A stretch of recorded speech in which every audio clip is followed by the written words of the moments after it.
Dear students, today we are going to solve a few more examples of current ratio which we started solving yesterday. So again the situation is same. We are having current ratio of 2:1 and we have to show the effect of some situations on our current ratio and have to show that whether our current ratio will increase, decrease or not change. So first situation is sale of office equipment for 4,000 costing rupees 5,000.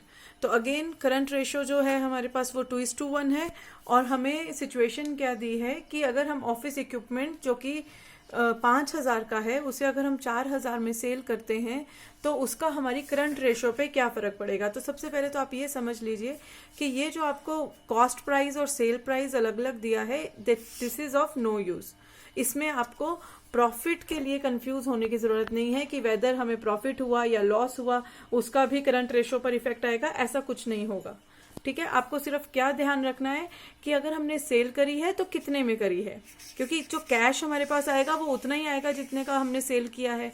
वो amount जो है वो हमारे लिए मायने रखता है, बाकी उसकी कॉस्ट कितनी थी वो हमारे लिए इस वक्त मायने नहीं रखता, क्योंकि इस वक्त हमें प्रॉफिट या लॉस की जरूरत नहीं है.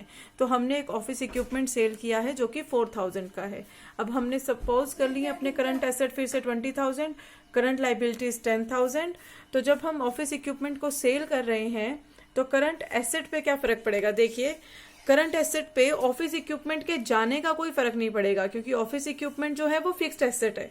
उसके जाने से करंट एसेट में कोई चेंज नहीं आएगा, लेकिन उसके जाने से जो 4,000 रुपीज का कैश हमारे पास आया है वो ऑफकोर्स करंट एसेट है, उससे हमारे करंट एसेट इंक्रीज हो जाएंगे. तो अब हमारे करंट एसेट की वैल्यू क्या हो गई 24,000. और क्योंकि हमने कैश रिसीव कर लिया है और हमने एसेट बेच के कैश रिसीव किया है, लाइबिलिटीज पर इस बात का कोई फर्क नहीं पड़ेगा, इसलिए हमारी लाइबिलिटीज 10,000 थी उतनी ही रहेंगी. तो अब हमारी करंट रेशो क्या हो जाएगी, हमारी करंट रेशो हो जाएगी 24,000 divided by 10,000, that will be 2.4:1. तो आप देख सकते हो 2:1 से वो इंक्रीज करके क्या हो गई है 2.4:1. Therefore our ratio will improve. तो इस तरीके से आपने ये सॉल्व करके शो करना है.